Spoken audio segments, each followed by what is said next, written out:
What is up, ladies and gentlemen? Welcome to another episode of Bloke in a Bar. Before we get into it, do not forget right now, 50% off absolutely everything in the Bloke store. We're talking about jerseys, if they're still there, if they're still available. They may have already sold out. DMP shirts. So make sure to go to bloke.shop. It's 50% off absolutely everything. Once it's gone, sale ends. Boom, gone. Gone skis. The last sale we did, we've only done one in our history. It sold... It was our biggest sale ever. So make sure to be there make sure to go now because it's already live on bloke.shop, because once it is gone, the 50% sale is over. And as you know, we've only ever done one in our history. So we do not do these often. Just a bloke in a bar. Let's get straight to it, shall we? Got the great Jack Bird here. How you going, brother? Good, brother. How you going? Mate, very, very well. We'll do this like it's a new podcast. We'll do it like it's a new podcast. But in 3 or 4 weeks, we were just reminded by Maddie, that'll be 8 years since we did our last podcast, which was the first podcast, in 3 or 4 weeks. How crazy is that? Yeah, time flies, man. It's been a crazy ride, but I still remember that day like it was yesterday down in Wollongong Brewery. It was pretty good. Yeah, the Illawarra Brewery. Good. I was one of your first ones. I was a young pup then. I think that was, my debut year. Yep. So, time flies, man, and it doesn't feel like it was that long ago, but it was, it was. Crazy. 8 years, that is so long. And I remember it as well, sitting in that back room at the brewery, which is just outside Wynn Stadium. Who would have thought you'd be back playing for the Dragons? Yeah, I never thought that. I was at the Sharks at the time. I just left the Dragons, and then, I always said to myself I wasn't going to go back to the Dragons because, they got rid of me the first time. But, here I am, full circle, loving it, back down home. Back with family and friends, so it's good to be back. Mate, how's the year been for you personally? So you got the shoulder surgery 2 to 3 months ago. Yep. But how would you kind of sum up this season for yourself? Oh, it was pretty disappointing. I set high standards for me coming into the season. I wanted to try and get back into Origin and all that kind of stuff, and try and make finals. That didn't happen, obviously. We finished second last. I had an up and down year with injuries. Like my knee started, flaring up a little bit. So it wasn't the ideal year for me, but that's something I can work on, and I'm gonna always set the bar high for myself. So next year, hopefully, I can try and play better football and try and make the finals with the Dragons, and hopefully I can try and get back into the rep teams and stuff like that. But in saying that, I've got to play good football, and this year wasn't ideal for me, but hopefully next year's a new year. What's a different approach do you take now that you're experienced, you're 28 years old, you've been in the game for 10 years, 12 years pretty much. You get an injury. How do you reckon the young you would have handled it compared to the you now? To be honest, I never thought I could get injured, when you're younger, Like when I was young, I did an ACL when I was 16, got rheumatoid arthritis and all that kind of stuff, and then I came back from that, and I was having a good run at the Sharks, no injuries. 3 years, playing finals and all that kind of stuff. You always thought that was the cat, like always going to happen. Yeah. But that's definitely not the case. Like I haven't played finals football since I left the Sharks because at the Broncos, I was injured most of the time. And then come back to the Dragons, we haven't made finals once. But in saying that, the young me with injuries, I was pretty good actually. I wasn't too bad. Like I didn't do my rehab as much, obviously because like I didn't have as much injuries and bad injuries like I do now. But yeah, like you've got to, with the injuries that you have to just stay on top of it. You got to do your rehab. You got to do your 1%ers, because if you don't, like you look at people with bad hamstrings, they do their rehab and all that kind of stuff. But if they miss one little beat, they're back at square one. They've done their hamstring again a few weeks down the track. So I think it's just gotta, you got to be pretty diligent with your rehab and all that kind of stuff, and make sure you do the 1%ers and everything the coaching staff ask of you. But yeah, as a young kid, I was pretty good because I was around the older fellas like Paul Gallen and Mick Ennis, Luke Lewis. They're all pretty professional. So I've learnt from the best, that's for sure. But in my old days, you probably go away from a little bit because you can't be bothered to do some things, and you think you can get away with it. But I think as well, like it's gotten more and more important and evident that the rehab is like crucial. Whereas when I was coming through, if you got injured, you almost like you did it to a degree. When you're in the physio's office, like, yep, whatever you say, I'll do. But in your head, you're just thinking, okay, I'm out for 3 to 4 weeks. At the end of the 4-week period, it's just healed. Yeah. It's just healed. Whereas nowadays, it's like, no, that's not how it works. Yeah, 100%. You got to stay on top of it. Like, so I did my knee.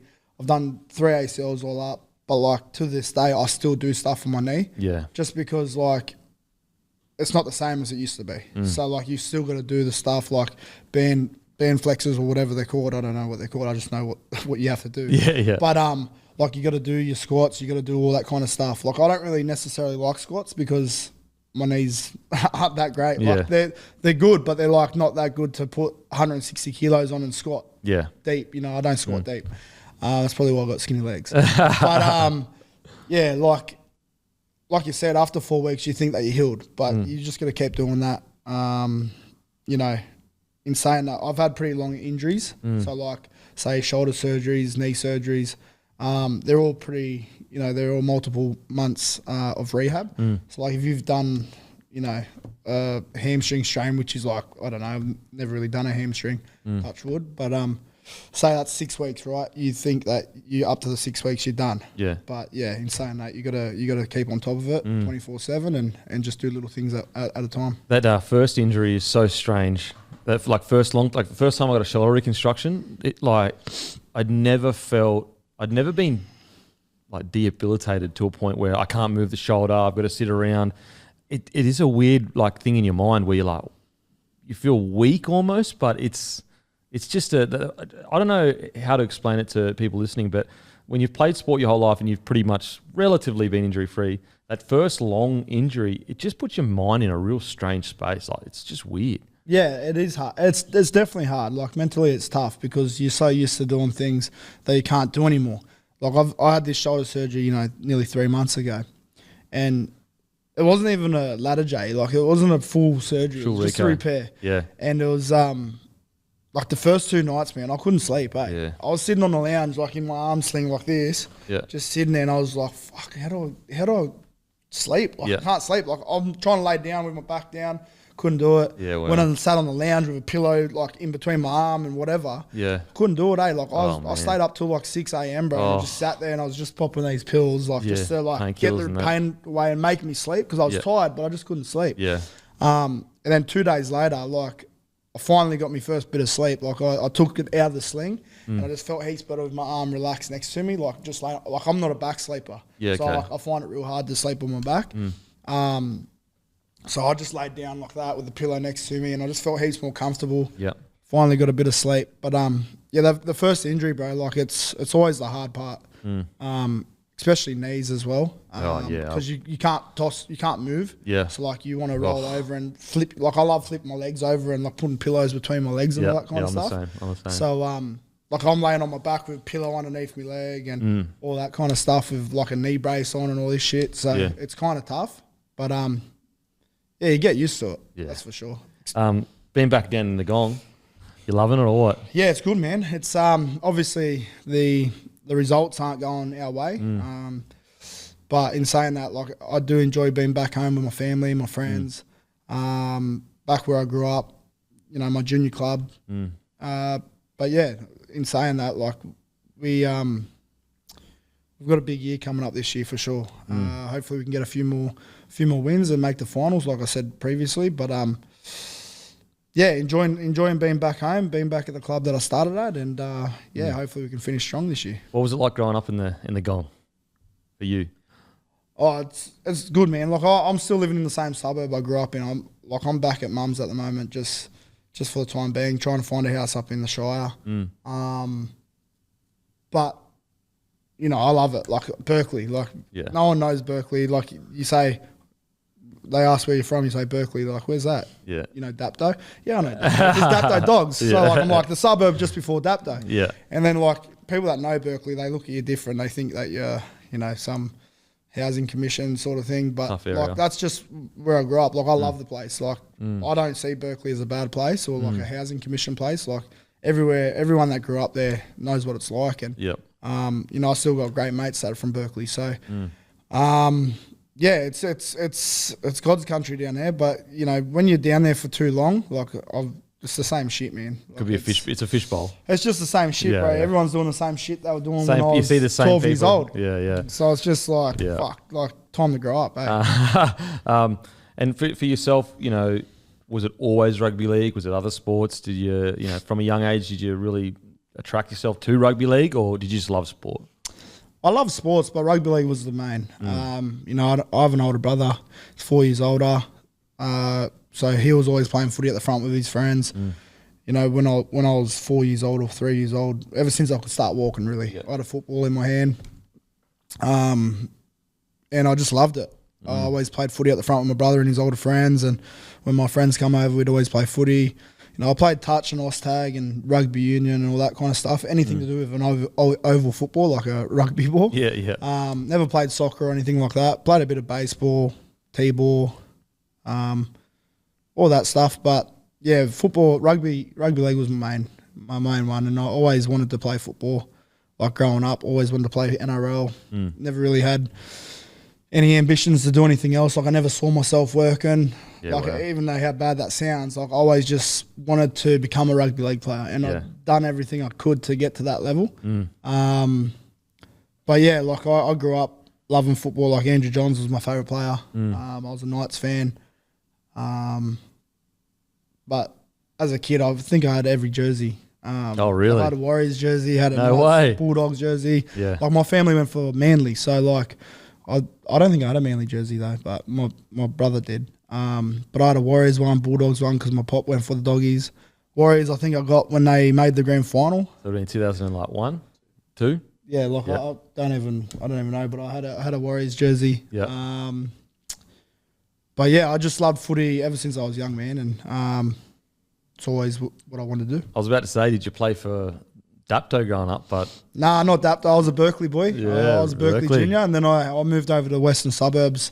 I think when I was maybe 12 or 13, our team folded, so we won the grand final, and then everyone started moving away. Like we had a pretty good so team. you won the GF and then fought the club folded? Yeah, our team was pretty good, bro. Our team was pretty good. Like we'd beat teams like 130-0 and that. Like we had, Holy. there was me, you know, Jackson Hastings, Adam Clune.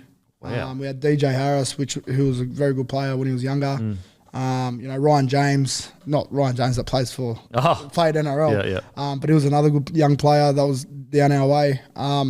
But we just had a pretty strong squad, man. Like we'd win the grand final. I think it was pretty close. I think we won like 20. Who'd you beat? 6-4 or something. Thirul.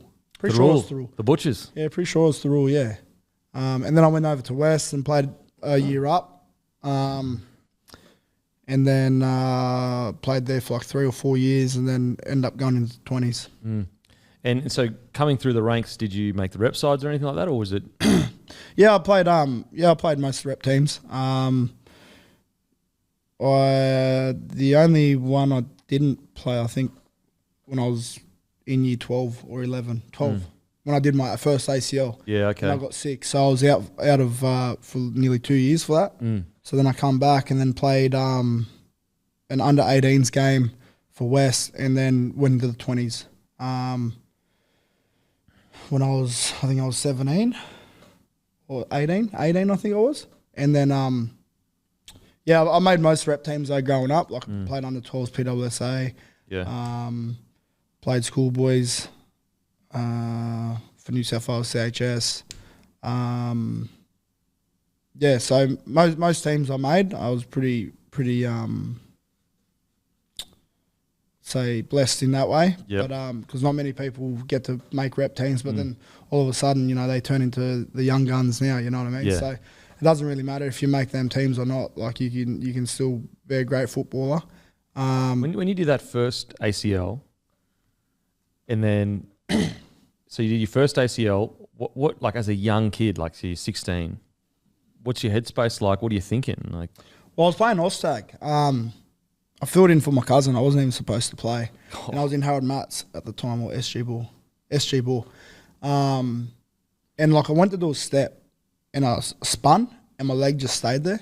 And I felt it pop and I wasn't sure. Like I didn't really know injuries at the time. I was like, for sure. like just hurt my knee. Yeah. Went off, iced it up, and I was like, it feels all right. Like, have you done an ACL? no. So when you do an ACL, like it hurts like straight away, and then it like feels a little bit swollen, but then after like you can walk on it and stuff. So I was like, oh, I feel all right.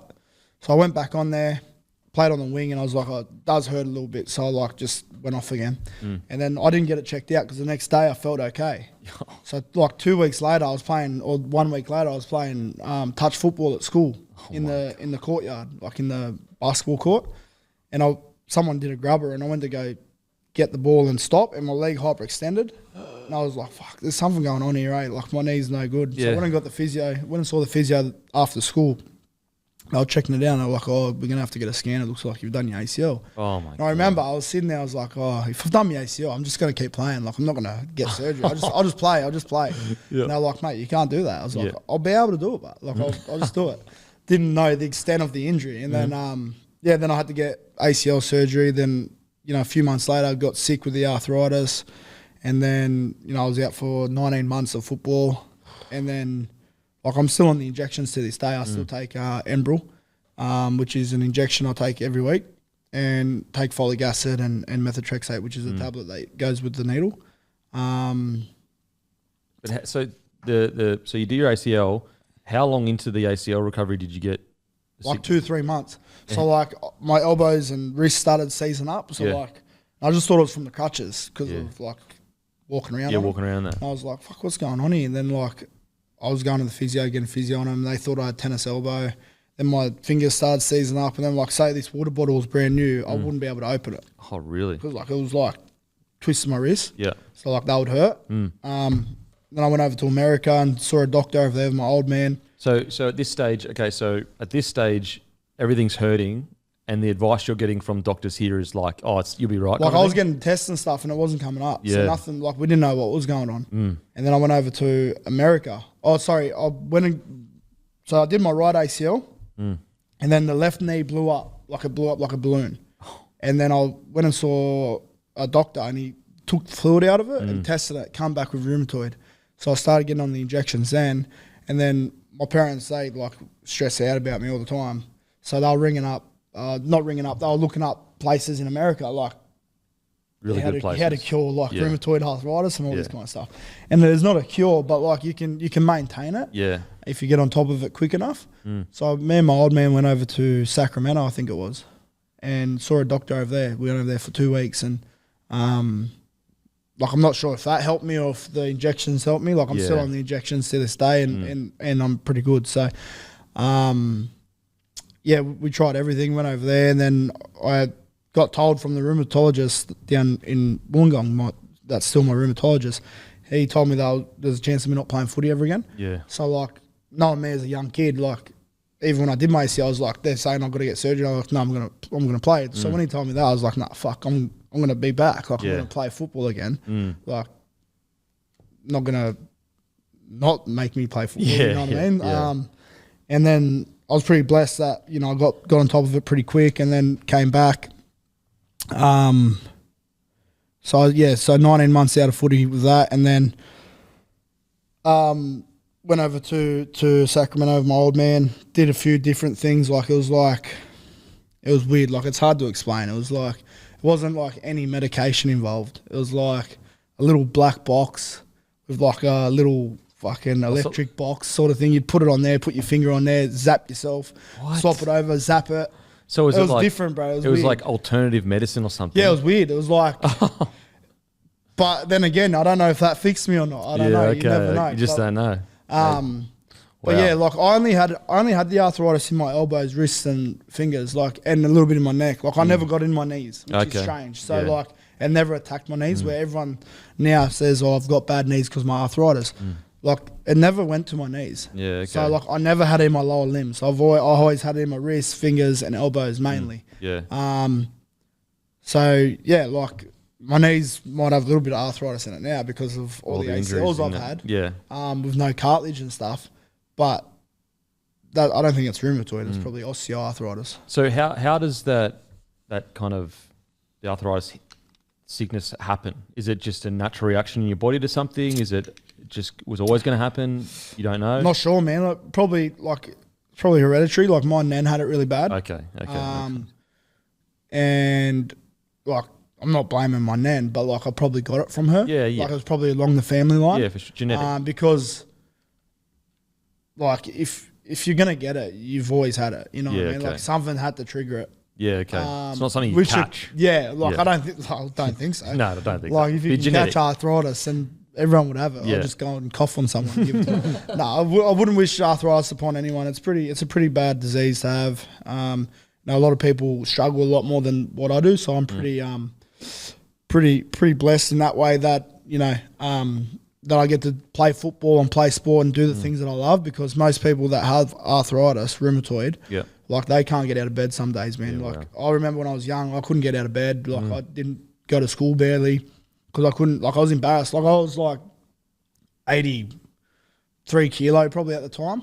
I got to like 71, bro. And like I got on this tablet called Prednisone and it was like a steroid, and like it gave me acne all over my back. It was fully fucked up, eh? Like I was like, on a hot day, man, like a 34-degree day, I'm wearing a hoodie, walking around because I had like pimples on my neck. I was that embarrassed. No. Like as a young kid, you get embarrassed about that shit. So you're like, fuck, I don't want people to see that. So I'm sitting there with a hoodie on, fucking sweating my guts up, 71 kilos, skinny as, like fucking like that.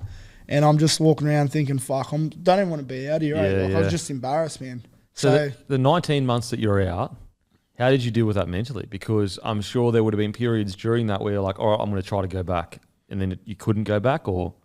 Well, it was hard because like, so it hit me straight away. Like when I got it, like it just kept getting worse and worse.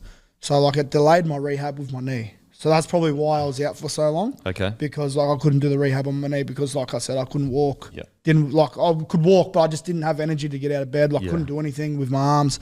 And then started taking these injections, saw that doctor, and I started getting better, and I was like, fuck, I can start doing things now. Started doing rehab on my knee, started doing weights again. Like I remember I think it was my right elbow, like I couldn't lock it out, so I was like that. Yeah, okay. So like when I'd try and do bench and stuff, it hurt like all through here. Yeah. So then I went and got a cortisone in there, and then like 2-3 days later, like I was back to normal. And I was really? like, fuck, so I could start doing weights again, started putting on weight, did my rehab, and then, that's 16... I was 16 years old, so that was, I'm 28 now, that's 12 years ago. I haven't had a problem with that knee since. Yeah, wow. Since this year. Like, I started hurting again this year, but not my ACL. It was like, probably like the osteoarthritis or whatever it is. Yeah. So, like, that long delay probably helped my knee a little bit as well. Because when I did my left ACL the first time at the Broncos, I did it again the year after. So I probably didn't have long enough off. I think I'd come back running after like 3 months or 4 months. Oh, wow. And it's usually like the second time I did the ACL, I didn't run till 6 months. Yeah, well, because I was like, I'm going to give every chance that I got to give it time to heal before I start moving. So I was still doing rehab, but I wasn't moving fast. Yeah. And that knee now is like good. I'd done a patellograft, which comes with some complications in the kneecap. Like when I first started running, my knee was hurting because like when you'd run to slow down, you obviously got to put your body over your knees. Yep. So like bending your knees and stuff hurt. So I just concentrated on that. Like every day after training, after rehab, I'd go home and sit on a step and just do like, knee, like you'd bend down, touch your other heel on the floor and just put all that stress through that knee to get used to the pain. Now that knee don't hurt. Hey, like that knee's pretty good.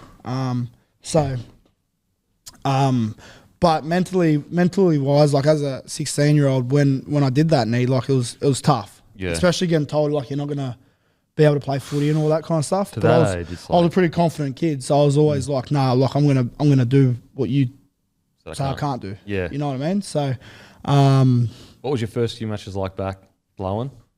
What was that, sorry? Your first few matches back, were you just blowing? Yeah, I played my first game back, I remember I played an SG ball game. It was the last game of the year. We played Melbourne down there. Played like... So what you went... So, okay, so you did a pre-season and then played, or you just come straight back in?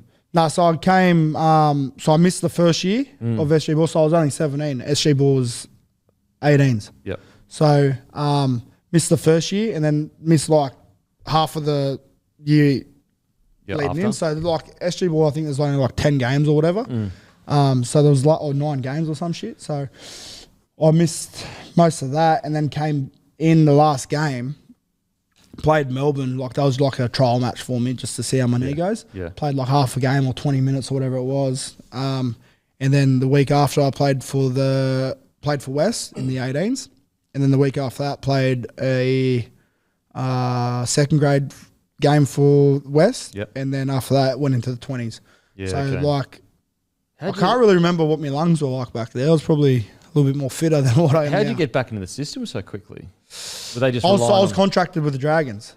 So you signed just before you did your So ACL? I was signed with the Dragons okay. when I did my ACL. Yeah, okay. So like Thank I did God. that doing OSTAG, and then Yeah. they were filthy at me because I did it OSTAG, and OSTAG. it wasn't relative to football. Yeah, you know what I mean? I didn't do it at training. Yeah. Didn't do it inside their premises. Yeah. It was away from it. And it was like a day before before SG Ball started. So they were filthy at me. But like as a young kid, like I said, You're I've gonna always play wanted to other play. sports. Like I loved sports, so I've always played OSTAG, touch, and all that kind of stuff. I mean, you're getting a bit crazy if you're making 16-year-olds not play any other sport Oh well. and just play league. That's Yeah, getting a bit well, much. I always grew up playing touch and stuff like that. So like, Because then, what do you do at school then? Do you just like sit out of HPE and that, PE? Like, I just play a handball. you might do it there. I was king at handball. No, I wasn't so really. I I'll was tell you up. pretty bad at I'll handball. tell you up easy in handball, bros. You probably would. No, I'm just, so you moved straight back into the under 20s pretty much, like what, 3 games in, you straight back into it. Yep. And then how did transpire in the under 20s for you to leave the Dragons in the next year or two? Well, they only offered me 1 year. So the Dragons offered me a 1 year contract. So did you had a year in under 20s you played well? So I had a year in under 20s, and then I had another year in under 20s. Okay. And then I was coming off contract.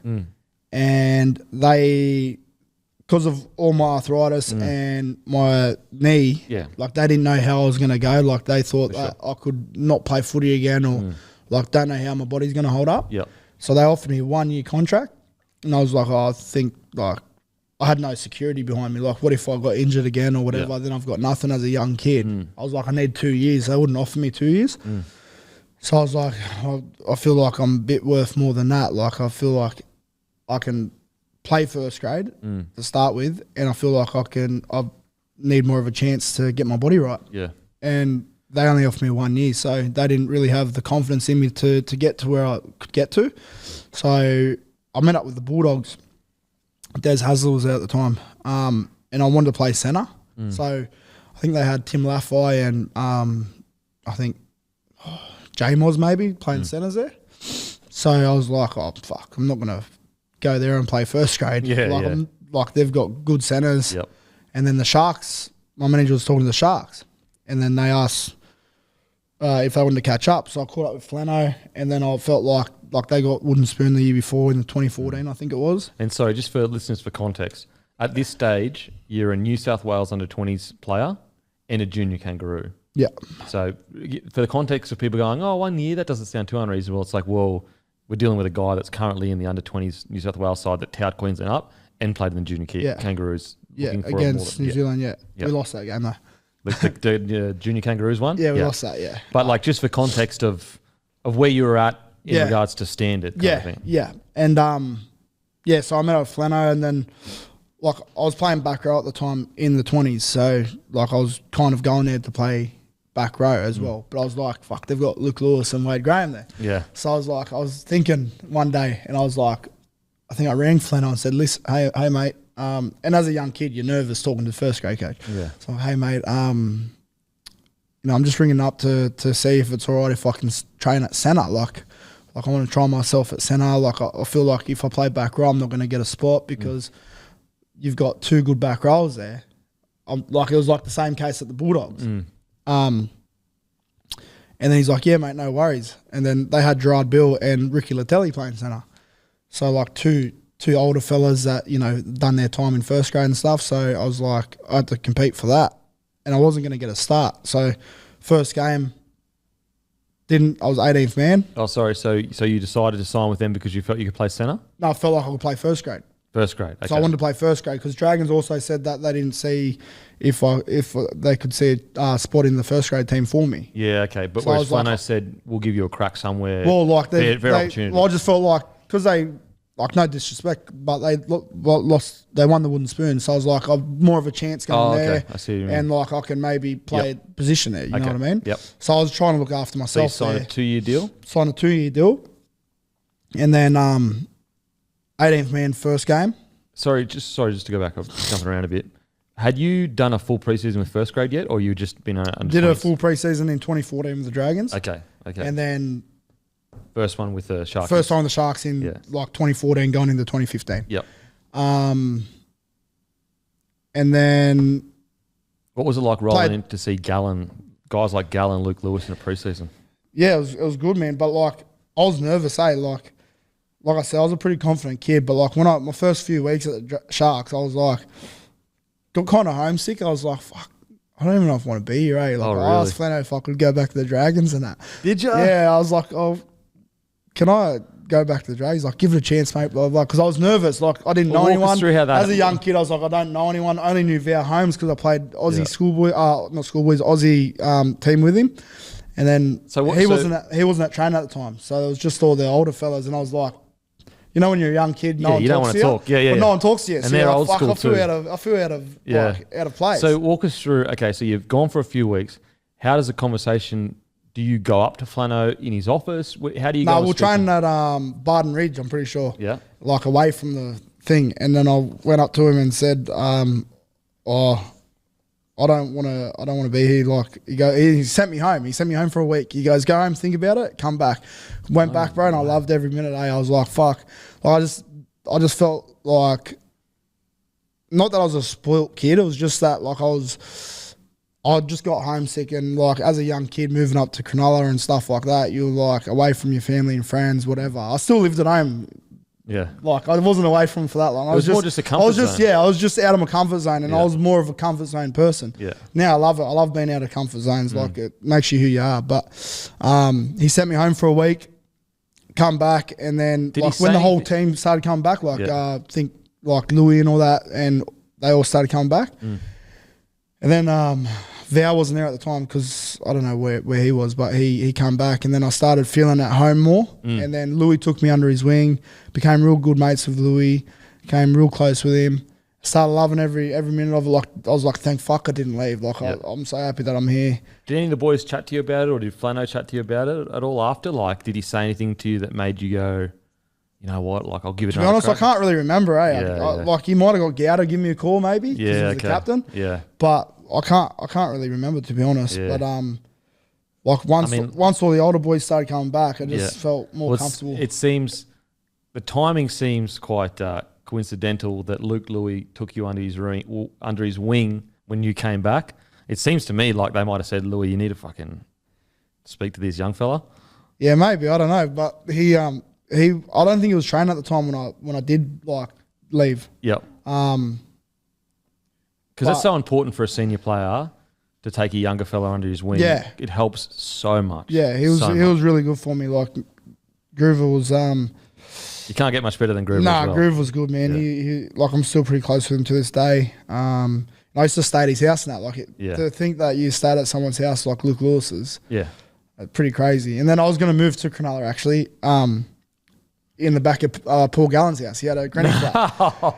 And mate, he would have been charging you an arm and a leg. No, he was only going to charge me like $50, bro. Mate, or 50 or $100 a week. He would have sung you. He would have sung you. No, he was actually all right. Gal, mate, he loves cash, Gal. I know he loves cash, but he was actually going to do me a solid. If it was me, I would have gave it to me for free. But, no, I just felt like I wanted to stay home. Like I said, my family and friends were down there. But I ended up, anyway, going back to the story, I went back to the Sharks and ended up loving it. And then I was, when I played the Nines, and I had a pretty good Nines tournament over there. Yep. Come back, and then I was 18th man for the first game. Second game, went and played for Newtown. Third game, went and played for Newtown again. And then fourth game, I debuted off the bench. And so then, how did that come about, the debut? Flano just brought me into his office and said, I'm going to bring you off the bench. Okay. What was the different chat? Because like you're 18th man 2 weeks in a row. Yeah. Did he say to you, You're definitely not 18th man now. You're going to be playing. Because like sometimes when you're 18th man, you're thinking, oh, I might play because there's an injury. Well, me and Val were 18th and 19th man the first game. Okay. And then he was only going to let one of us play 20s, and I wanted to play 20s with him. Okay. With Val, I was like, let me go back and play 20s. He's like, no, one of you have to be 18th man. Val, you're going back to play 20s. Birdie, you're playing 18th man. Okay. So I did that, went back. I think Val played the week after, or maybe round 3. And I went and played for Newtown the second week, third week. Fourth week, come off the bench, and Benny Barber got suspended. He was playing 5'8". No, he got suspended week 3, I'm pretty sure, week 3. And then they put Wade Graham at 5'8", and I come off the bench. And then week 5, Flano goes, you're going to play 5'8". So I was like, fuck yeah, righto, sweet. And like, I like 5'8", so I was like, yeah, mad. And then I played against the Roosters, scored 2 tries, had a try assist, and that was probably the best game I've ever played in my career. And then I just stuck to 5'8" the whole year. I got Dalian a Rookie of the Year. And then the year after they signed Jimmy and Chad. So then I moved to the centres, and then I just pretty much made myself home at centre. What do you remember the most about your debut? Is there anything that sticks out to you at all? Just that feeling of going, just getting that little interchange card, walking along the sideline, and you're like, fuck, I finally made it. Holy shit. Like, finally got to play first grade, finally made it. Big day. It was at Shark Park. Were you nervous? Yeah, I was nervous. It's weird, man. Like, the first few years I was nervous before every game. But when you play, like, I don't know if it's a comfort zone thing, but like, as time goes on, like, you don't get as nervous. I think it's because like it's probably because you've done it so many times, like the nerves is gone. But like when I came back from injury, I got nervous again. Yeah, okay. And I feel like that's the fire that I needed. Like when you get nervous, bro, like I feel like it's a good thing because you're ready for it. You concentrate on it. If you don't get nervous, I feel like your head's out of the game. You don't really care about it too much. I lost a little bit of that there at times. But now I get nervous before games, man. Yeah, because like nervous energy means you're worried about, failing. The outcome. Yeah, the outcome. And if you're like you want to play good footy, you want to play the best you can play. And sometimes you're not going to do that. Like you can't play the best you can play every week, week in, week out. And that's what people don't understand. Like you play grouse 1 week or 2 weeks in a row, and then you play a bad game and everyone's calling you fucking shit, blah, blah. You're like, fuck, mate. Like I can't. If I could play like that every week, I would. Yeah. If anyone can do that, they would. Like it's not like a button you can push and be like, I'm going to play good today. Yeah, sometimes it just works, sometimes it doesn't. Yeah, like sometimes it just doesn't go to the game plan, or or your head's not in it. Like you've got other shit going on outside of footy, but like you can't play good every week. But like in saying that, like I've blocked out all the noise now. Like I don't really care what anyone thinks of me. Whereas a young bloke, you used to think like you try and impress like people. I was going to say a bad word, but you try and impress people.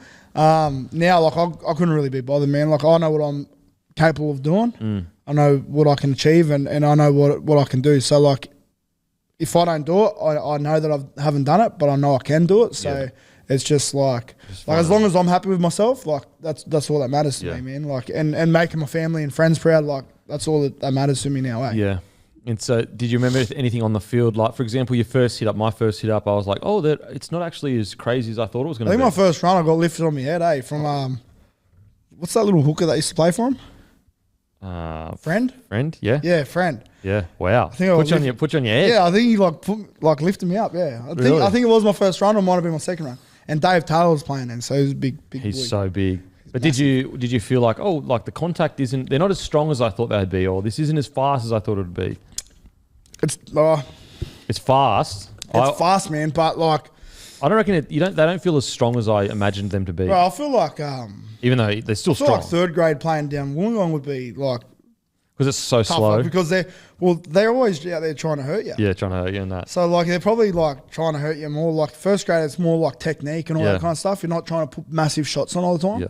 So like it's more like 3-man tackles, like come in, get you to the ground. Tackle, get you to the ground, control you. Yeah. Whereas like club footy, like they're out there trying to fucking whack you. Take your head off. Yeah, 100.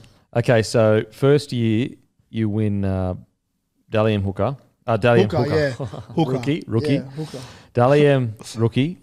I mean, what are you thinking? Kid from Berkeley just rolling in. Yeah, crazy. The Dalian Knights, you're looking around, all the best of the best. You got Cam Smith over there. You've got, you know, Cam Smith. you know what I mean? Yeah, I know what you mean. You got man. all the goats just rolling around, and you're just this young rookie just going. Like you got Thurston there, Tamalolo. You know what I'm saying? I know what you mean, man. It's a pretty big moment, eh?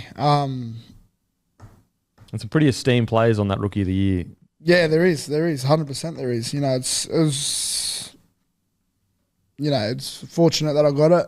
You know, I think I played good footy that year. It was probably one of the best seasons I've had. And in saying that, like, most people play best their rookie year because you're not known. Like, no one knows how you play. Yeah. So, like, you're unpredictable.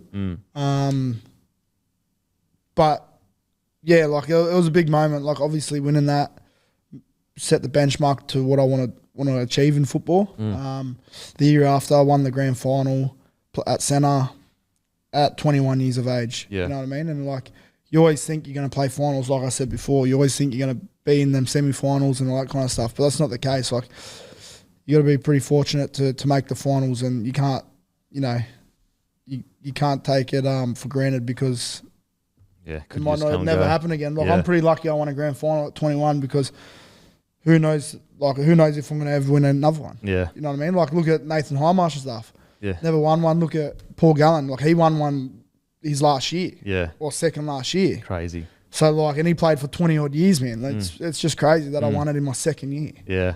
So that's that next year, you re-signed, but only a 1 year contract. Why was that 1 year contract?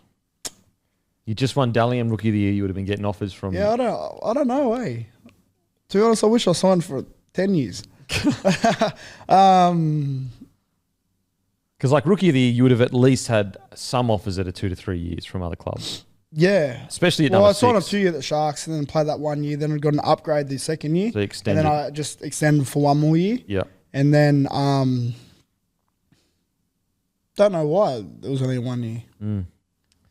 Well, they got a good deal. Can't recall. Yeah. Okay, so 2016, obviously, 17. So you played 16. How did you feel? And you played centre for most of the year in 16? Yeah, I played centre the whole year for 16. Yeah. And so played a little bit of fullback here and there, but fullback, like not much. 16's obviously the year. It's the year that it all comes together. Did you know, it's easy to look back now in hindsight and say, did you feel something special? But like, was there something special in that preseason in the early year? In 16? Yeah. I don't know. I think we just built a good platform from 15 into 16. Yeah. So like we made the semi-finals in 15. Beat the Rabbitohs in the first semi. Then went and played Cowboys, got slaughtered like 34-0 or whatever it was, 39-0.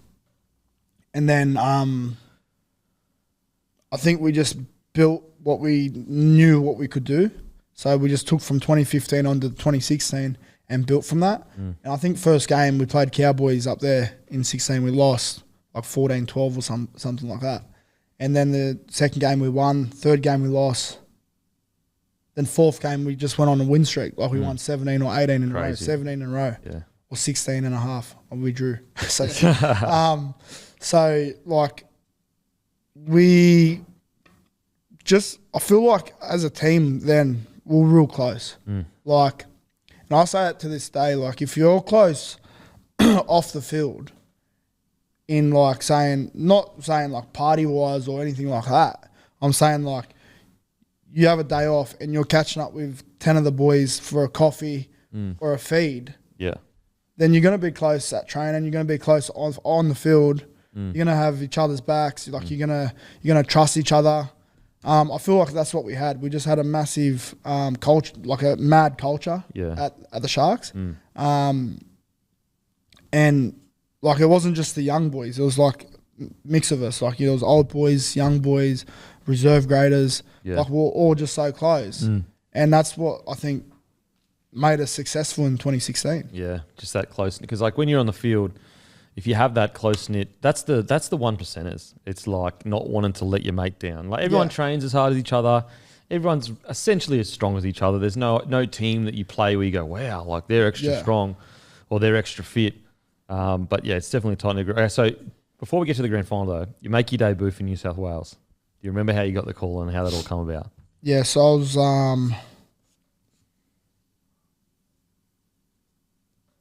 I didn't make the first one, so I played 2 in 2016.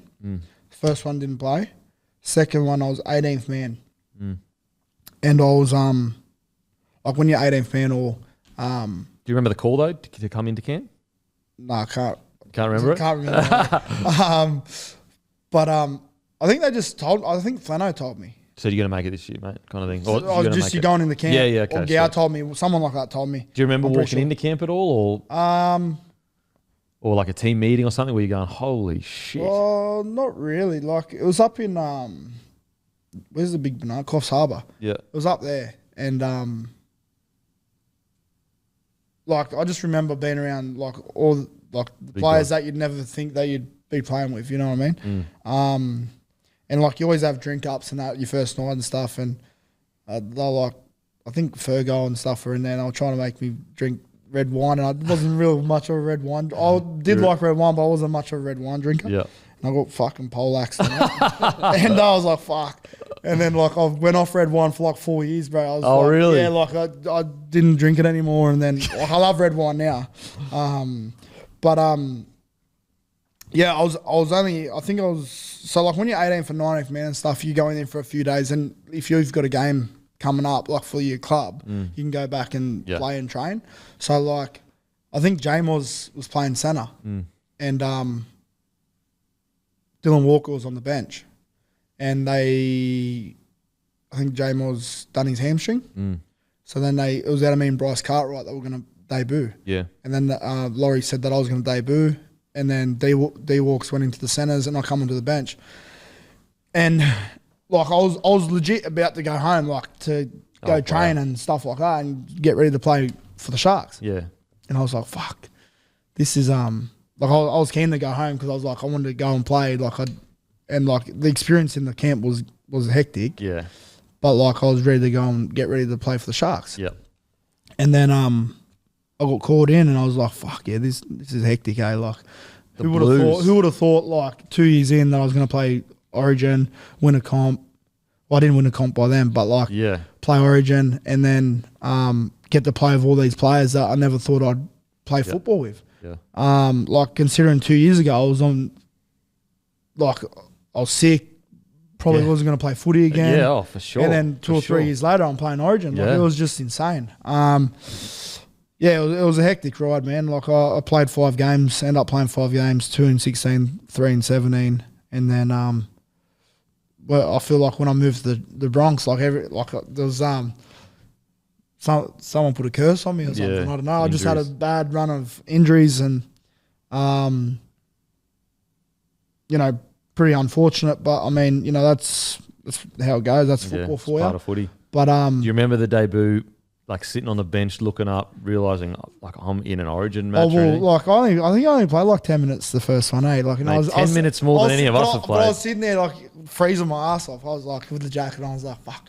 I kept looking at the time. I was like, am I going to get on or what? And then they end up putting me on, and then it was hectic. Like the experience and the crowd, the atmosphere. It's fucking. Was the speed of the game just fucking nuts? Well, probably not at that time. It was like 70 minutes in, so.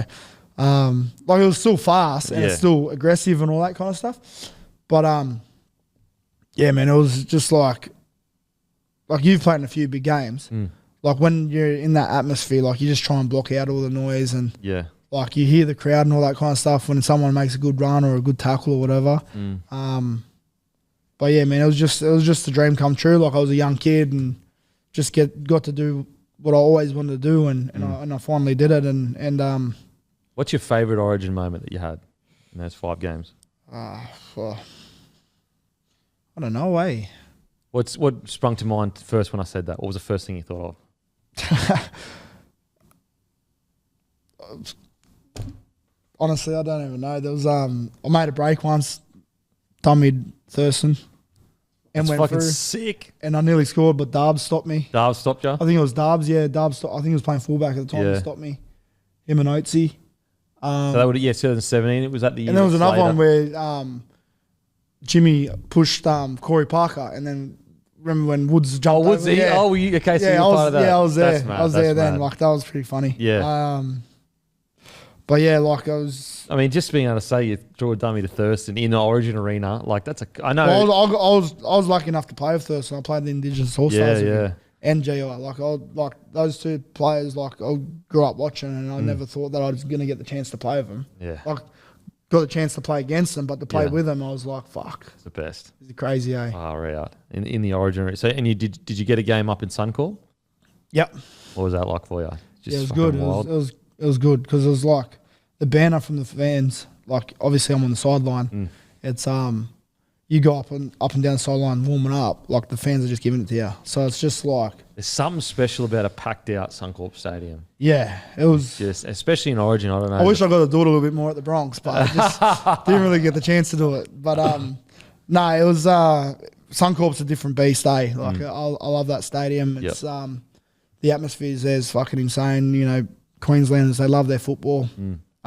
Which makes it, you know what I mean? They just fucking they bring the vibes, they bring the energy, and it's fucking it's mad. It's insane. All right, so that same year, 2016, you're going on this run. At what point in that final series did you go, we absolutely have the team to win the comp?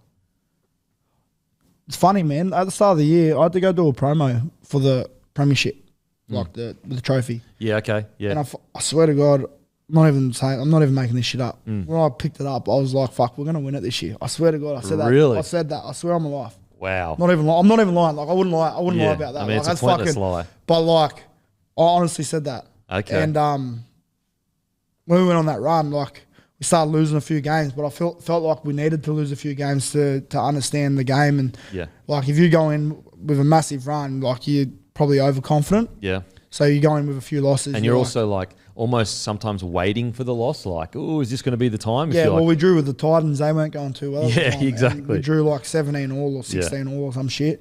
And then we started losing a few games and then started winning a few. And then we were lucky because we were losing to the Raiders down there. I remember this game. We were losing like 12-6 or something like that, maybe. And Gal wasn't playing or something?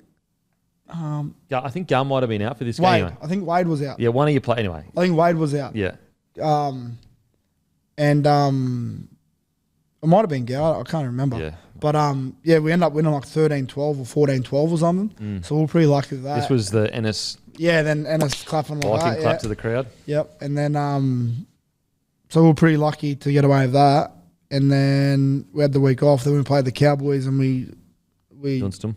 we folded them. Like, wasn't it repayment for them telling you up the year before? Yeah. That's it. And it's funny because when we played the Cowboys, they played the Broncos the week before, and I was hoping the Broncos won because I thought the Bronx were going to be easier than the Cowboys. Oh, really? And I was like, fuck, when the Cowboys won, I was like, fuck, like, this is going to be hard to get past. Yeah. And, like, we were just on, like, from the get-go, we were just on, like, we ended up winning, like, I don't know, 26, or 30-something to 12 or some shit. And then the grand final, man, that's just a different week, eh? Like, that's fucking, the build-up to it's ridiculous. Yeah. It's fucking, you're pumped. The vibe around Sydney, it's fucking insane. Yeah. I mean, even, like, this year I was fortunate enough to go to the captain's run for the Bronx. Yeah. And so, like, obviously I wasn't part of it at all.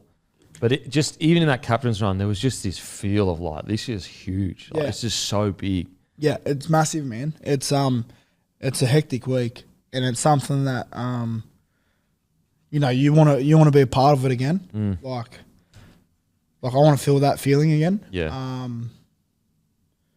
Because like I said, I haven't felt a fucking semi-final in forever 7 years. Yeah, like it's been a while. So,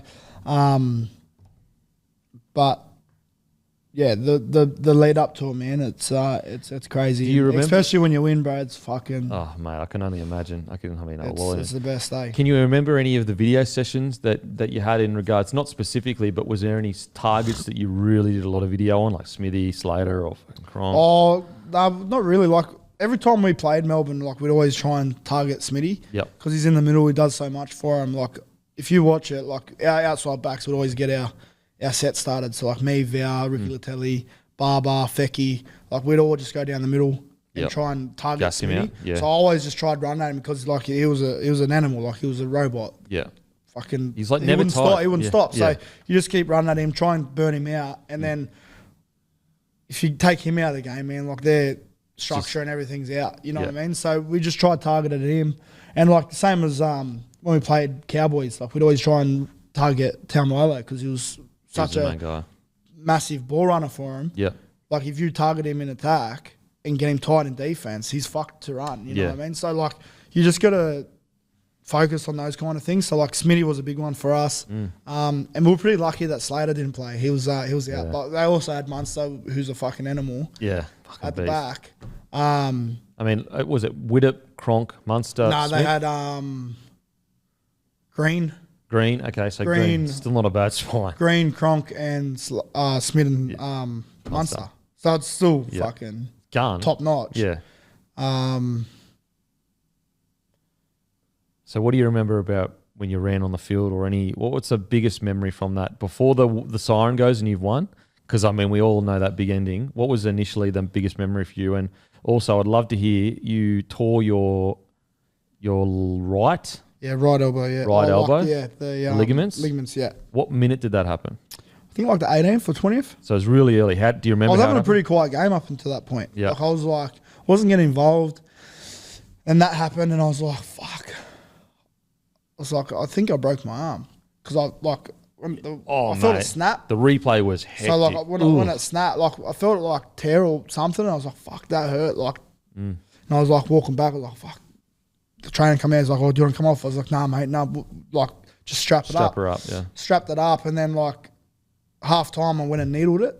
Like I just felt like I needed to get involved in the game and try and touch the ball as much as I can. And like after, man, it was like it was just all purple, hey. Like it was just. What did it end up being? Grade 3 ligament tear? Like I didn't need surgery, so I was in a brace for like 6 weeks. 6 like weeks. Arm brace. Oh. I was pretty lucky. Like I've got no dramas with it now. Like it's pretty sweet. Did the recovery be any tougher because of your arthritis? No, it wasn't. No, it wasn't too bad. No. Like when I get injuries, man, like my arthritis doesn't affect it. Doesn't affect the injuries too much. Like whether I get injured because of the medication I'm on, like also with my body weight, I don't know if like I'm not fat. I don't think I'm fat. People might think. Mate, but you're a professional. But like the medication I take, that might put weight on me because I've got no ounce of fat on any part of my body but my gut. So like I inject myself in the gut and like I take the tablets. I don't know whether that puts weight on me or not because of arthritis. It tends to like make you lose weight probably because you can't do much. So like that medication might help you maintain weight. So I don't know, like I'll try and lose this gut as much as I can. It just doesn't fucking go away. Like I'll try and eat healthy and stuff. It just it's not going to happen. I've been eating watermelon for a long time now and it doesn't happen. Okay, so you tear, grade 2 ligament tear in your elbow or whatever was the technical term. The second half, like what's the feeling? Do you remember anything specifically? Do you remember the Fifita's try or? I remember Fifita's try. Like when Chambers scored down 12-8 or 12-8, I think it was. I was like, fuck. I just looked at the sky. I was like, fuck, please no. Jesus, please. Like, don't let this happen to us. And then Fifita scored with like 10 minutes left. And I was like, fuck, and this is hectic. Like, we've got to maintain this. Only Fifita scores that try. Bro, I don't even know how he got that down. No, neither do I. Like, always, like, say if I watch a replay of it, and I always think, I'm like, if he doesn't score that, like, do we get another chance to score anywhere? Like, Storm wouldn't have let you in. Like, do we score? Yeah. Like that was insane. Like he ran over like 3 or 4 people. Bro, if you watch spun it again out and still like, got it in. Usually Fifita drops those balls. But fuck, he held on to it. Yeah, fuck. Mate, if you go watch it again, Dale Finucane gets really good contact on him. So like, it's not like he slip butt? No, I don't think so. I think Dale Finucane gets good. And Munster's there, Smith comes a bit late to try to wrap it. And he just spins out.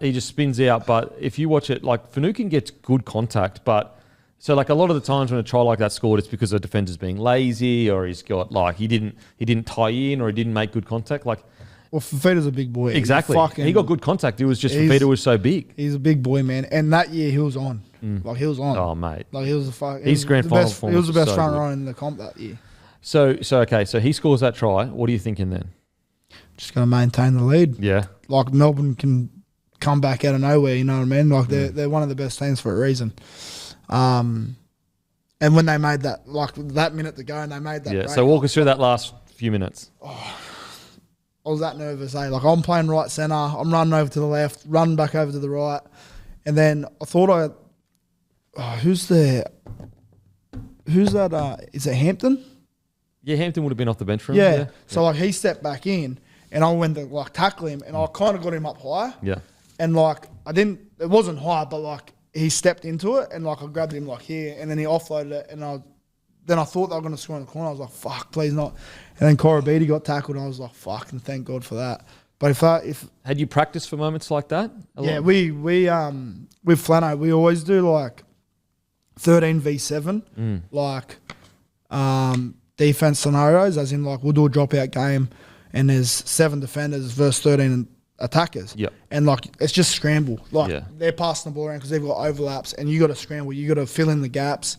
Like work hard to the corner where if they're going to score, and then like if the inside man doesn't work hard, and they pass back in, they score. So you just got to fill the gap. Yeah. So it's just effort on effort, you know what I Yeah. mean? Like it's just filling the gap. And Because you had yourself on opposite sides. Like people were like, just all over the shop, just trying to scramble to defend. yeah, well that's what we worked for. Like we always worked for that in case scenarios like that happen in a game, and we're there to stop it. So I think that came in handy for us that day. And Siren goes, what are you feeling? fuck it, bro. Honestly, it didn't even feel real for the first 3 years. Really? Like, I didn't even feel like I won a comp. Wow. Because it was so surreal Yeah. that it happened. Yeah. Like, you kind of forget. Like, I still forget to this day. Like, I don't won a walk around comp. thinking, Yeah, I won a I'm comp. Premiership winner. Yeah, yeah. Like, fuck, I don't do that. I guess in your head... Like, I'm just... I guess in your head, you're just a kid, from the Gong or Berkeley, like, this doesn't happen. Like, you know what I mean? Nah, well, it doesn't happen. Like, matter of fact, people out of Berkeley barely fucking make footy. You know what I mean? Like, yeah. the only ones to really do it are like Brett and Glenn Short. Like, they're from Berkeley, or part of Berkeley. Yeah. Um, And here you are at 21 years old winning a comp. yeah, like it's pretty crazy, man. But like in saying that, like I still don't walk around thinking I'm a Premiership winner. I'm just happy it happened. Like I said, might not ever happen again. So I'm pretty lucky and fortunate that I got to do it at a young age. So what's a little memory from the grand final that you remember quite vividly? But it can, like for example, the interchange card for the debut. What's a little memory that you remember that sticks out for you? Benny Barber walking in while I was doing a shit, asking if I scrunch or fold. Nah. I thought you'd know each other well enough by then to know that answer. Nah, it's Maybe that was the final glue, Bruz, in the puzzle. Yeah, that was Bring it. the boys together. That was it. No, I'm not real good with lunch and stuff on game day. So I had to ring up my trainer and ask him to make me a sandwich to bring on the bus for me. Because I was like driving up there, nothing was open. It was a Sunday, so I'm like, there's nothing open on the way up from Wollongong to Sydney. Where can I get lunch?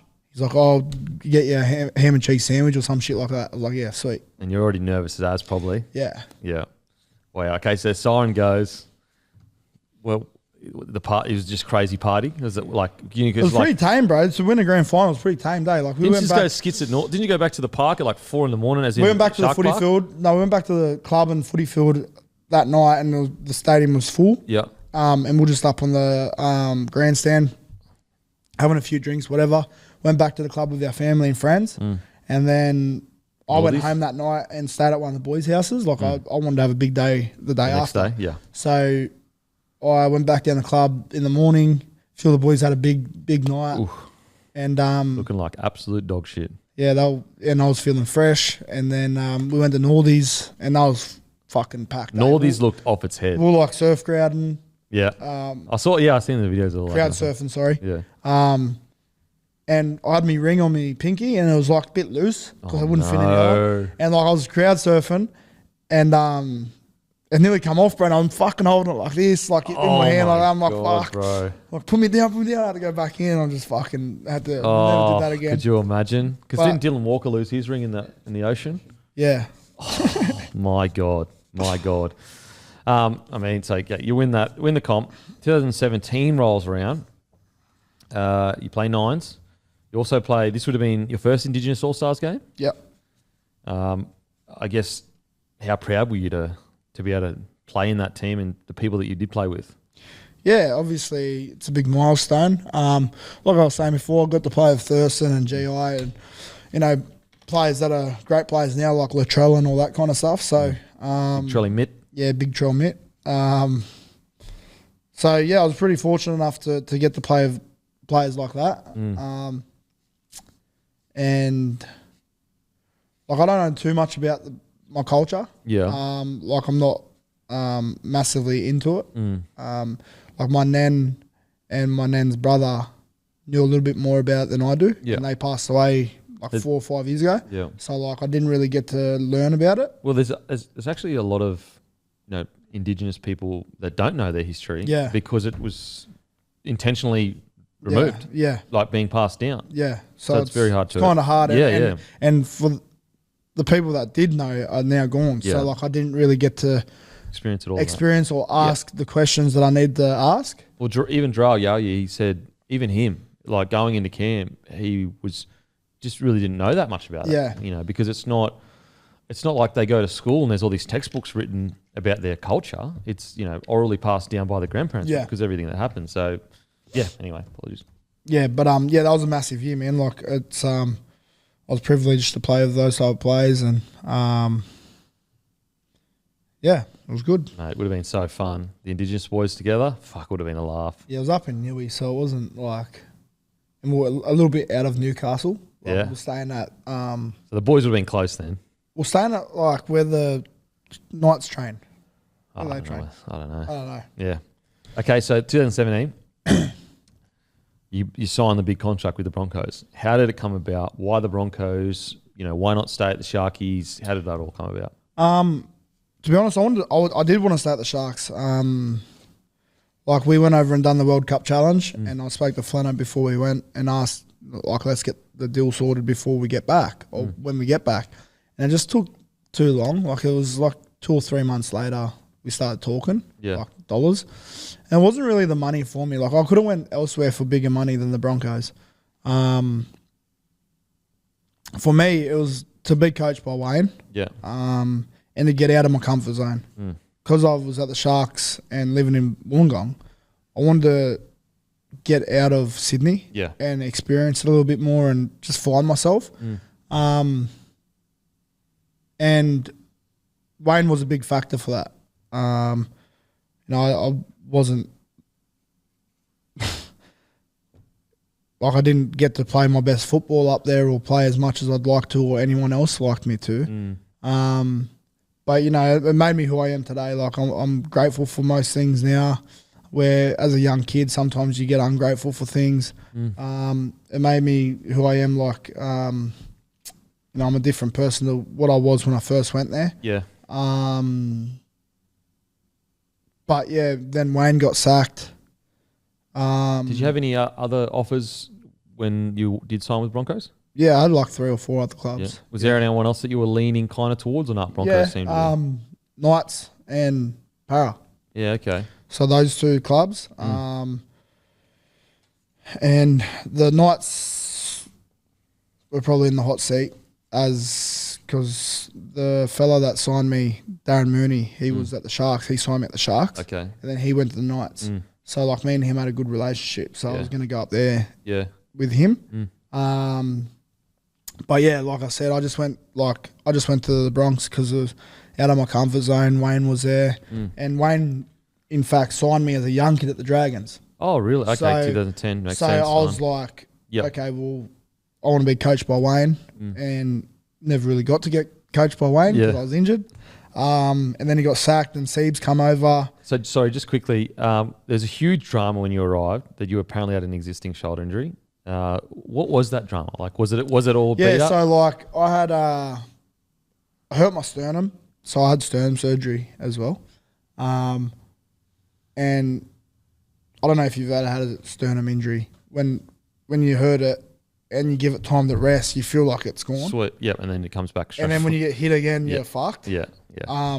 So like I had a sternum injury at the Sharks, and then I was playing with that, needling it. And when you have another injury, it leads to other injuries. Yeah. So, like, I went to offload a ball, and I was about to land on my sternum. So I was, like, turned and land on my shoulder and tore the ligaments off the back of my shoulder. And we didn't know. We got a scan and all that kind of stuff and nothing come up, as they say. And then just rehabbing for 6 weeks, come back for the finals, and then lost against the Cowboys. This was 2017. And then went to the Broncos, and I couldn't bench. Like, couldn't barely bench, like 60 kilo or 40 kilo. Like, I was sore. So I went and got a dye scan, which is they inject you to contrast on the spot that's sore. Yep. And it come up with a tear. And then they were like, oh, you can probably get away with it if you don't want to do surgery. But if you hurt it again in the season, you're going to have to get surgery. I was like, fuck it, I'll just bite the bullet, get the surgery now, take the pre-season off, come back for round whatever. When they opened me up, they said, oh, you're lucky you got surgery because it was worse than what we thought. And then, like, that shoulder was sweet. Like, my shoulder's sweet now. Like, that wasn't the drama. It was just more so that, like, the Sharks, not blaming the Sharks, but saying that there was nothing wrong with me. And then the Bronx signed me. But in saying that, that wasn't the problem that made me not play good football. Like, it was my sternum. My sternum was fucked. Yeah, okay. Like, I couldn't even run, man. Like, I couldn't even get out of bed most days. Like, when you lay down and you get up like that, like Undertaker, fucking hurts. Like, I couldn't even sneeze, bro. I couldn't even fart without it hurting. It was fucking, it was fully fried. So bro. with the shoulder, I guess the issue from Bronx perspective is that why didn't that initial scan show? Well, I don't know why they didn't, like, I don't know why we didn't get surgery to start off with. Because at the Sharks, like, they were saying that there was nothing wrong with me. So the Sharks said the scan came back sweet. Yeah, well, I can't read scans. Yeah, so you don't know. So, like, I'm just going off what people are telling me. And so the Bronx are frustrated because they're like, if we had known you would have immediately got surgery, you would have been back ready for January preseason pretty much. And I put on a little bit of weight when I was at the Bronx, like that first preseason, because obviously when you're injured and you can't do much, like I can't run with shoulder surgery and you can't really do weights or anything, you're probably going to eat a little bit too much. Yeah. Or well, you're probably eating the same amount you eat. Normally, sorry. You're not doing as much. You can't train, but. Yeah. So you're putting on the weight. Okay, so it's tough to talk with the Broncos because you did 2 ACLs pretty much, correct? I guess, those 2 years go by, you've done your ACLs. Like, at what point did you think, I need to move on or I want to stay around, or, you know what I mean? Like, where's your headspace with that? Because it's a tough spot to be in as a player because you're not a greedy guy that's like, oh, just give me the money and I'm happy with it. You kind of feel a bit guilty at times, but at the same time, I felt guilty as when I was there because, like, obviously I signed a good contract. Yeah. Didn't live up to expectations. If it was up to me and I didn't get injuries, like, I would have loved to stay there. Like, I loved the Broncos. And I understand that they wanted to move me on because of my injury history. Yeah. Like, there was no bad feelings there, but I just felt like I had another year there and I kind of wanted to stay because I wanted to prove myself. Yeah. And I felt like if I get my body right, I'm going to be able to prove myself. But, like, they wanted to move me on, which I'm fine with, and the Dragons wanted me to come back. So we worked out a deal. As much as I, would have loved to stay there and prove to everyone that I can play football and give back to that club because of what I put them through, really. It just wasn't meant to be. Yeah. So, they wanted to free up some cap, so I'd come back to the Dragons. I took a pay cut to come back to the Dragons, like, from that salary. So I could have stayed there and said, nah, fuck, I want all my money. So you had X amount of money that you could have... Like, I could have earned that by staying at the Broncos. But you actually took less than what you were contractually supposed to get. Yeah, and come back to the Dragons, But then I got an extra year at the Dragons, so that helped me with security as well. Yeah, okay. So, like, if it was just a 1 year deal at the Dragons, I would have just stayed at the Broncos, you know what I mean? Not because of the money, but because I wanted to stay there. Yeah. But because of all my injuries I had, and the Dragons gave me an extra year on top, I was like, okay, if I get injured again, touch wood I don't, which I'm confident that I won't, but I get an extra year and then I can prove myself and then I can work my way towards another contract after that. Yeah, okay. Whereas if I got injured at the Bronx and I stayed there for 1 year and I got injured again, like, that's my career pretty much over because I can't prove to anyone that I can play football or stay injury free. Yeah, okay. And then I proved to everyone that I can stay injury free, like, not major injuries, like only little ones, but I can stay on the field. You know what I mean? So I just took that. It was just a better option for me, not money wise. Like to be honest, I don't care about money, but for my career moving forward, for me to keep playing the game I love, it was the best option for me. Yeah, best option for you. And so, and plus I was around family and friends again. Yeah, back where you grew up. And so coming back to the Dragons, what was it like? You grew up, I'm assuming, thinking you were going to play for them, and you didn't, and then you come back, you put on the red V. Was that a cool moment for you? Yeah, that was crazy. Yeah, it was, like I said, it was a full circle. Didn't think I was going to be back at the Dragons ever, to be honest. Yeah. But yeah, to play in front of my family and friends week in, week out, it's mad because like when I was at the Broncos and the amount of games that I did play there, like I didn't play much, obviously, but like it was hard for my family to come and watch me because they're from down here, I'm up there. So they really only got to come to the Sydney games. Like my old man tries to come to every game that I play because he just loves football and loves watching me play. And he's a proud dad, so he obviously wants to watch me play footy. But now that I'm back home, it's just it's easier for my family and friends to come watch me. And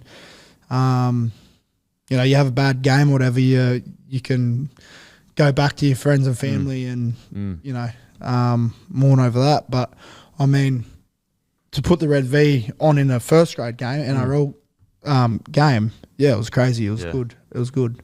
And so, it's been a tough few years for the Dragons. What would you say to fans? I know, you had a little bit of a controversy early in the year. You kind of misspoke, basically. Oh, this year? This year, yeah. Oh, yeah. But I guess what would you say to fans that are frustrated with where St. George Illawarra, and frustrated with the last few years, frustrated with the direction of the club and certain decisions? Like, what would you say as a player that's in there every day?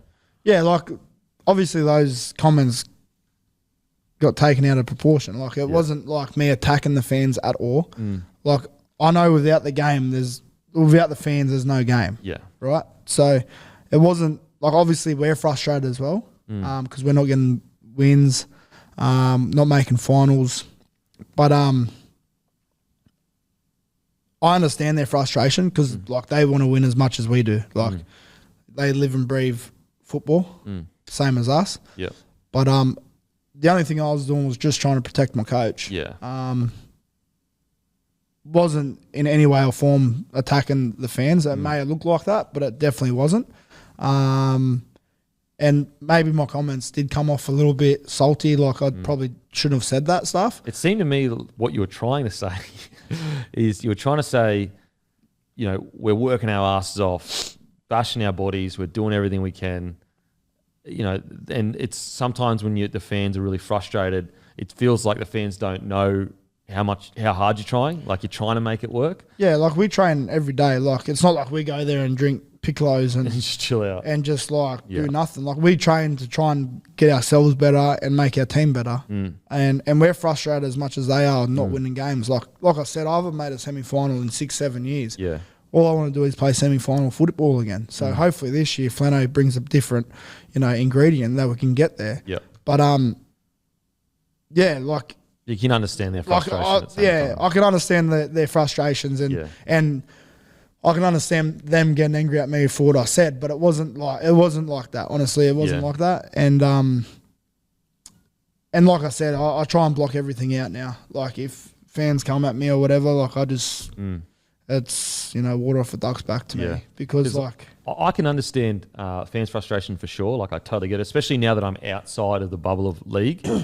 I think sometimes for the fans, though, is that they see this comment, and obviously, wasn't said correctly, and you understand why they'd be pissed off at the comment, but they see that comment, but what they don't realise is that you've heard for the last 300 days fans peppering you, and this just happened to be the time where you misspoke. If you know what I'm saying, like, fans don't actually see, like, for example, if I'm on Bloke and we're creating content, I'll see 100 comments a day. Most of them are positive, but let's say each day there's a negative comment. Yeah. And then on the 100th negative comment that actually isn't that negative, it's just a little bit negative, I'll bite back at that guy or girl.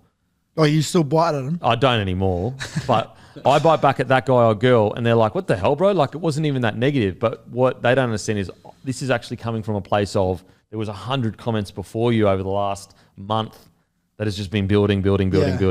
And so sometimes, and look, that's no excuse or anything like that. But I think that like sometimes it's hard to put ourselves in a shoes of a person that has been dealing with fans spraying them constantly. And you're like, bro, like we're trying. We're really trying. Yeah, 100%. Like when I see comments, like I want to comment back, but it's just not that I want to comment back, but like it's just like you want to put some common sense. Set the record straight. Like, yeah, just like this isn't they what might not happened. know exactly what's going on. Yeah. So like if they say something, like if they've got an opinion, like why can't we have an opinion? Yeah. You know what I mean? Like, but that's just not how it goes. It just doesn't go that way. It just doesn't go that way. So like it's just better to keep your mouth shut. Just keep your mouth shut. And fucking don't say nothing at all. You know, it's if you got nothing nice to say, don't say it at all. Don't say it at all. And I think that, you know, as you just said, we both agree, like fans have every right to have their opinion. They have every right to be frustrated when things aren't going that well. It's just showing a light on the other side of things when you're on the receiving end of that kind of, it's just like far out. 100%. Okay, what about like internally? What is the direction? What's the direction do you feel? What you've spoken to Flano a little bit. What's the direction going forward for you boys? Winning comps. Yep. Obviously, Flano wants to win comps. Yeah. And like every coach wants to win comps. You know, you're not going there to be like, oh, we finished 16th this year. We're going to finish 13th. Yeah, okay. Like the main goal is always to make the finals. So like top 4 is always a top goal because you get a home semi or whatever. Yeah. But, you know, for us, I think just going to make top 8 now. You know, okay. we've been in the bottom 8 for the Build into that. last 7 years or whatever it was. I've only been at the Dragons for 4 years now, and we haven't made finals once. So, I think just building it to make the right ingredient and just build a platform for us to you know, if we make the top 8 this year, but we don't get to the dance. We've made more success this year than we have in any other years, and then we can build off that. You know what I mean? Okay. I think Flano is just going to bring a different culture. He's going to, like I spoke about before, like that culture without the Sharks was completely different to where I've been anywhere else. So, you know, Flano was the coach, and I feel like he's going to bring that again. Yeah. Which I'm excited for. But yeah, like the chats I've had with Flano, he's coming here to win. He's not coming here to lose or be mediocre or anything like that. Like he's coming here to win, and he thinks we've got the right ingredients and the right team to do it. Yeah. So we've all just got to buy into what he wants to bring to the team. Yeah. And if we do that, then we'll win games. Okay, so for you yourself personally, where do you hope you play next year positionally? Where do you see yourself playing positionally next year? Yeah, somewhere in the backs. I don't really want to be in the forwards anymore. Like I'm getting older now, and obviously with all the injuries I've had, like it catches up to you. Yeah. So like at the back end of last year, like I was missing games through my knee being sore and all that kind of stuff. So I kind of don't want to be in the forwards. I'd rather be in the back. So either centre or 5'8", or you know, if I do have to play in the forwards, I'll go back to back row. Back row, yeah. But like in the middle, I don't really want to be in there. Okay. Is it not because I don't enjoy it? Like I love playing lock, but I was going to say feel like suits you. Yeah, I just feel like for my body and for me to get longevity out of it. It's probably best if I go back into the backs. Yep. Like I'm trying to lose a bit of weight. Like I got the 93 kilo. In the off season, I was playing at 99 last year. You know what I mean? So I've lost 6 kilo. I'm 95 now. So, but yeah, I'd like to play 5'8" or centre. Yeah, okay. And I mean with Lomax, and we've got 2 good centres. So like we've got Lomax and Sully there. So like, I think, and we got Flano coming. Well, I think Flano has said that Lomax will get first shot at fullback. I think he said that publicly. I don't know if we still have Slaney. Like Slaney's a great young player. Like he's just, you know, he's just got to build his confidence up and put a bit of beef on. You know, he can be anything. You know, he scores tries out of his ass. You know what I mean? But he's had off-season surgery. He had a syndesmosis surgery and a thumb surgery. So that's put him out of pre-season for a little bit. So while we're training, Lomax might be playing at fullback because I don't like Ramsey's not back yet. I don't think so. We're pretty thin on fullbacks at the moment. But I've spoke to Flano and told him, well, asked what he thinks is best for me, and he thinks 5'8" or centre suits me because he's coached me in those two positions at the Sharks. Yeah. So he knows what he can get out of me at those two positions. But in saying that, he's the coach, and wherever he wants to put me, I'm happy to play. Just as long as I'm healthy and injury free and playing good footy, that's all I ask for. As a player that had a lot of success when you were younger, you don't have to specifically say what you would say, but like you see a guy like Sloan, who we all know crazy potential. I'm real close with Sloan. Yeah, I talk to him every day. Okay, so you're talking every day, and so but at the same time, can sometimes really dip in and out of a game, and if you could just sort that out, it's just like the world is he can do whatever he wants to do. How do you kind of navigate teaching him the things that you learn as a youngster of getting that consistency? I think just staying busy, Like on the field, I'm about effort. So I might not be the best footy player, but I put in effort. I wear my heart on my sleeve, and every time I step over that white line, I'm about effort and putting in for my teammates. I don't want to let my teammates down. I feel like Slaney just needs to do that. He just needs to be busy. He's fast, he's skinny. He can turn anything into anything. You know what I mean? Incredible. So I feel like dipping in and out of the game probably doesn't suit him. The more he does, the more his confidence grows. Sure. So if he does that more and more in each game, his confidence is just going to skyrocket. Yeah. And he'll be unstoppable. You know what I mean? So I feel like just staying in the game. If he's not getting much ball, go look for it. Yeah. Go look for it. Take a hit uphill there. Take a hit up into some big fuckers and get smashed. Who cares if you get smashed? Yeah. It'll give you confidence. You're like, oh, fuck, that wasn't that bad. I'll fucking do it again. And I'll run harder. Yeah. I'll try and run over the cunt. You know what I mean? It's just... Yeah. Just stay busy, man. And if that's all I'd got for him. Because like I said, he's a confident player. So if his confidence isn't there, he struggles a bit. Yeah. So if he's just got to keep his confidence up, he takes a hit up and be like, oh, that wasn't that bad. Yeah, it was pretty good go there. Again. Yeah. He's just going to keep going. Yeah. So much talent, man. So much talent. Ask all the boys this: favorite rapper of all time. Favorite rapper of all time. 6ix9ine. No, I'm joking. I was joking. I used to love 50 Cent, bro. I like Eminem as well. Yeah. They're the old dogs. They're the two old ones. But these days, I don't know, man. I'm on Little Baby and that, eh? Yeah, okay. I don't mind them, eh? Okay. Favorite movie of all time. Favorite movie.